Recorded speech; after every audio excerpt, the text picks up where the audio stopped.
Let's get a reaction, shall we, from the former Liverpool captain and our very own Sky Sports, Jamie Carragher, who joins us live right now.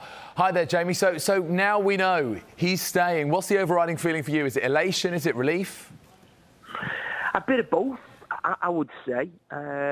I think, losing sort of Sadio Mane, it was sad to sort of see that famous front three, if you like, that we've seen for so long sort of break up. And I think of a lot of Liverpool fans over the last sort of few months were almost resigned, really, to the fact that Salah might see the last sort of 12 months of his contract out and then move on. And, and I think we'd have to sort of thank him, just like sort of almost accept that maybe the club were not prepared to go to the numbers that he wanted or felt he deserved because maybe his age and maybe a wage structure within the club. But I think the fact that Origi moved on, Sadio Mane's moved on, and Liverpool have brought one attacking player who'll be on maybe similar sort of wages. I think the fact that two of them have gone and one's come in means that they can maybe, get to maybe closer to the numbers that Mo Salah wanted. And I think everyone's just delighted that, Mo Salah's signed, and fingers crossed he can reproduce over the next 3 years what he's done in the first 5 years, and I'm sure he can. It has taken a long time to get to this point. What do you think the main factor was, though, that got it over the line? It'd be money. And listen, there's nothing wrong with that. Mo Salah has been as good as anybody in the Premier League over the last sort of 4 or 5 years, anyone in European football, certainly in his position, and he'll feel he deserves to be paid as well as those. And we know the type of numbers certain players get at other clubs. Liverpool have never really sort of gone to that level in terms of numbers, certainly under FSG. They have a way and a model. And I think a lot of Liverpool fans respect that because it's brought so much success to the club. So we almost accept and believe in how they go about things, not just with players' contracts, but signing players and, certain age and profile types as well. So I don't think there'd be too much criticism of the club if Mo Salah had have left.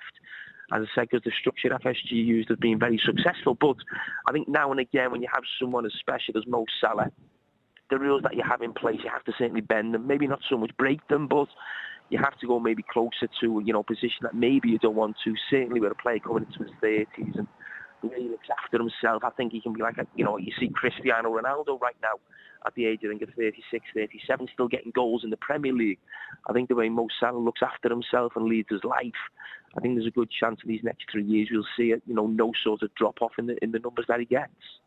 You mentioned Cristiano Ronaldo there. An interesting comparison, Jamie, because, of course, he's a player who has evolved his game. As he's got older, he's become smarter. He knows when to use his energy more effectively and decisively. What about Mo Salah? Do you see him evolving and changing his game? As you mentioned, Sadio Mane's left as well, so will he have to adapt? Well, his game will evolve when he loses his pace and his penetration, those runs that he makes, and he can't do them, at some stage of his career, but who knows when that will be. Liverpool are banking on the fact that won't be, and that's why the contract's there. But I think if that did drop off, the physical output, we all know that's a huge part of Liverpool's game and Jurgen Klopp's game. So I don't think Liverpool would, not so much accept, but I don't think Salah would be the main man as such when that time comes. But the whole fact that Liverpool have given him this contract well into his 30s, I think they believe that won't be the drop-off. It will happen at some stage, of course it will, as it does for every footballer. But as I've said, the way Mo Salah lives his life and how professional he is, I don't think there'll be any sort of drop-off in the next sort of 2 or 3 years. And then, Salah may move on. There may be another contract there for him. Who knows? But I think let's just enjoy him for the next 3 years. Yeah, absolutely right. I'm sure many Liverpool fans will chime with that, Jamie. OK, so let's not focus on the sort of physical drop-off because, as you say, that's sort of inevitable as the years pass by. But being devil's advocate here, where can he still improve? I'm sure he's a player who thinks, do you know what? It doesn't matter. Age is a number. I can still get better. Where can he still work on to even become greater than he already is with Liverpool right now in these next 3 years? To be honest, I think for any player when you get to that age, it's difficult to get better. I think the main thing, if for Mo Salah and any player once you get to your 30s is to try and keep your level. And if Mo Salah keeps his level of scoring, 30 goals a season, I think he's almost done that in every season he's been at Liverpool. His one season was the almost outlier, I think, where he almost got 50 goals in that season. But if you've got a goal scorer, he was getting over 30 goals a season, and he's getting to his 30s, I think the big thing is to try and keep your level. he'll improve in terms of his understanding of the game. That always gets better, and you learn different things. But as I said, I think for any player comes that age, it's maintaining your level and hoping to improve in certain areas. But as I said, it's the big thing to keep that, those numbers of assists and goals as high as you can for as long as possible. You mentioned that money was a decisive, if not the decisive factor, certainly a very, very big one. And players are often motivated by their own personal achievements as well. How well placed is Mo Salah now with this new deal, the way that Liverpool are going, their trajectory, to potentially win Ballon d'Ors? Well, I think where he was over the last 12 months, he was there or thereabouts. There's no doubt. And I think if Liverpool could have won a Champions League, that would have been a huge help. Obviously, it didn't go as well as he would have liked with his country. So I always think it's not just about how a player plays week in, week out. When you're talking about those big sort of awards, and players like Mo Salah would always have his eye on the Ballon d'Or. It's maybe what you do in a big tournament, and maybe in the Champions League. And I think if Mo could have, maybe done what Sadio Mane done in terms of, getting the winning goal to take his country to the World Cup and then maybe win the Champions League. I think it's so tight, certainly now without really Messi and Ronaldo dominating those awards. I just think you need to either win the big tournament, and he probably just missed out by the odd game or two, really. But that's how close it is, and that could easily go his way next season. He's been at Liverpool for half a decade or so. He's won, half a dozen titles, but how big an opportunity is this now, Jamie, for him to not just be a great player, but potentially a legend of the football club over the next few years?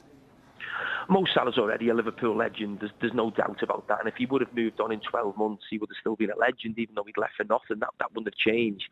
What players like him, the goalkeeper Alisson, Virgil van Dijk, Sadio Mane, what these players have done and how they've changed the face of the Liverpool Football Club, along with the manager, means they will all be legends no matter whenever they move on from the club, and for whatever reason they move on from the club. I think the supporters are very thankful for all these players have given. They really have. And for me, I've said for a while, Mo Salah will finish his time maybe in the top sort of 5 or 6 players to ever play for the club. He's certainly in Liverpool's best ever 11. And there's no doubt right now he's a Liverpool legend, and hopefully he can just enhance that reputation over the next 3 years. This probably comes under that bracket of contracts renewed that essentially is like a new signing. It's got that kind of impact, hasn't it? And along with Darwin Núñez coming in, what sort of statement does this make to the other big clubs in the top 6? And do you expect a reaction now that Liverpool have made it very, very clear that they are going to be aggressive in this transfer market? They're going to keep the best players, they're going to pay them what they are worth, and they're going to go for that title and many, many more in 22-23? I don't think that will worry the other teams, because I think that's what you expect now from Liverpool. The sad thing for when I was playing, I don't think we ever went into many seasons and we genuinely thought we could win the title, or the other teams felt we could. I think now every time Jurgen Klopp's been here almost, once he got those first 3 years out the way and built the club up, and certainly since those 3 players who I think have always been vital to changing the fortunes of Liverpool, the goalkeeper, Virgil van Dijk and Mo Salah, through the spine of the team, that for me, those 3 signings over, I think it was a 12-month period, certainly just changed what Liverpool have become now. And with those players in the team, Liverpool have always gone really close to winning the Champions League or the Premier League. At times they just fell short by a point, lost the Champions League final, but they're always knocking on the door, and I don't think that'll change anytime soon. Certainly with those 3 players under contract now for the next 2 or 3 years. Yeah, the expectations will remain very high indeed. Jamie, great to get your thoughts this evening. Thank you very much for joining us. Thank you.